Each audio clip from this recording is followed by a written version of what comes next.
It was 10 a.m. and I was glued to my screens. My coffee was still warm, but the tension was palpable. I was down, way down, but I couldn't stop. I had to make it back. I had to keep trading. That morning was my wake-up call. It was when I learned the most counterintuitive lesson in trading. Sometimes the best trade is no trade at all. Sounds crazy, right?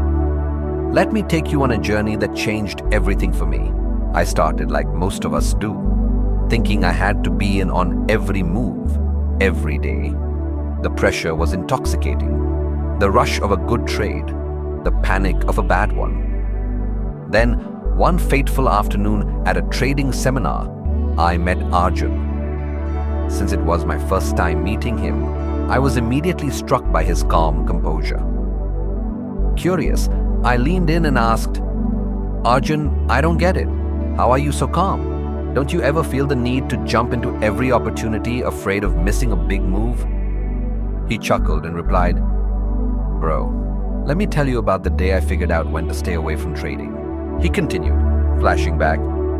"It was during the tech boom. Everyone was making money and I thought I was invincible. Then came the crash." Arjun went on, "I was desperate to recover my losses. I traded more, slept less. Sounds familiar?" He smiled, reminiscing about that pivotal moment. That's when my mentor pulled me aside and said something I'll never forget, in a serious yet encouraging tone. "Arjun, knowing when not to trade is just as important as knowing when to trade." Feeling eager to learn, I asked him, "But how do you know when not to trade?" Arjun recalled. My mentor leaned back and said with a knowing smile, "Now that's the million-dollar question. Picture this," he said. "You've been sitting at your trading desk for hours, staring at the screen, waiting for that perfect setup. Your eyes are glued to the charts, and every second feels like an eternity. The pressure starts to build. You tell yourself, 'I need to be in a trade. This is my chance.' But here's the thing. Sometimes those feelings are exactly what you need to watch out for. The key is recognizing certain red flags that signal it's time to step back instead of pushing forward. Let me share a few scenarios. Number 1, the emotional roller coaster. Why we rush into trades. We've all been there, right? You spent hours analyzing and then suddenly the trade looks good, or at least it feels good. But then something happens. You pause. You start asking yourself, should I pull the trigger on this? Am I missing something? Where should my stop go? And that's when you realize you're not sure. And if you're not sure, that's a big red flag. This is when it hits you. If you're questioning whether the setup is right, it probably isn't. The best trades don't make you hesitate. When it's clear, it's like the market hands you the perfect entry point. Anything that makes you second guess should be a signal to hold off and wait for something clearer. Here's the part most traders miss, and it's the difference between winning and losing. So pay close attention to the next few points. Number 2, the stop loss dilemma. Now let's say you've decided to enter the trade anyway. You set your stop, but wait, where exactly do you put it? Is the stop too tight, too far away? Suddenly, you realize you don't even know where to put it in the first place. And that's the moment when you know you can't trade without a clear risk management plan. If you can't figure out where your stop loss goes, you're setting yourself up for unnecessary risk. Without proper risk control, this trade just isn't worth it. Number 3, the urge to catch up. Now let's talk about something every trader has experienced: wanting to catch up after a loss. You've just taken a hit, and now your fingers are itching to get back in the market, right? You think, I've got to make this back.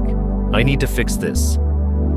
But listen, this is where things can really go wrong. This is the emotional trap, the revenge trading phase. If you're trading out of frustration or desperation, it's almost always a bad idea. Take a break. Step away from the screen and reset. Trust me, That next trade will look much clearer when you come back with a fresh mind. Number 4. Trading against the market. Here's another situation I see all the time. You have a system, right? Maybe you're a trend trader or a range trader and you've got your strategy down. But the market, well, it's not playing by the rules today. You're in a range and your trend following strategy just isn't going to work here. Or the volatility is too low and your momentum plays aren't getting any traction. If the market's environment isn't lining up with your system, that's your cue to stay out and wait for conditions to shift. Number 5. The plan you didn't follow. Here's something I can't stress enough. Trading without a plan is like trying to drive without a roadmap. If you're looking at a setup and it wasn't part of your plan or you haven't done your analysis, just don't take the trade. Your plan is your blueprint for success, and if you're skipping steps, you're gambling, not trading. Focus on what you know works. Stick with me, because in the next point, I'm going to share one of the biggest mistakes traders make and how avoiding it can instantly improve your results. Number 6. When you're focused on performance goals. I've been there too, thinking, if I can just get one more win, I'll hit my goal. But here's the problem with focusing on performance goals. It leads to forcing trades. You start chasing that number and lose sight of the process. Don't let your trading be dictated by a target. Focus on the quality of your decisions and the results will follow. Number 7. When you're not mentally ready. When you're dealing with personal stress or emotional turmoil, you're not in the right headspace to trade. Trading requires complete focus. If you're distracted by personal issues, that's the perfect time to step away. Your next trade can wait until you're mentally sharp and clear-headed. Arjun's lessons changed my entire approach. I learned to step back, to wait for the right moments. And you know what? My trading improved drastically. I started to see the market differently. I wasn't missing out. I was waiting for quality setups. I wasn't less active. I was more effective. This journey taught me that successful trading isn't about constant action. It's about quality decisions, patience, and sometimes the courage to do nothing. So, next time you feel that itch to trade, ask yourself, is this a quality opportunity or am I just trying to be in the market? Remember, sometimes the bravest thing you can do is wait. Now, I want to hear from you. What's one moment you've learned to recognize where stepping away saved your trading day? Drop your thoughts in the comments below. Until next time, trade smart. If you enjoyed this video and found the content valuable, please give it a thumbs up, share it with your friends, and don't forget to subscribe for more amazing updates. Your support helps us create more of what you love. Thank you for watching Stita Pragya, being steady and wise.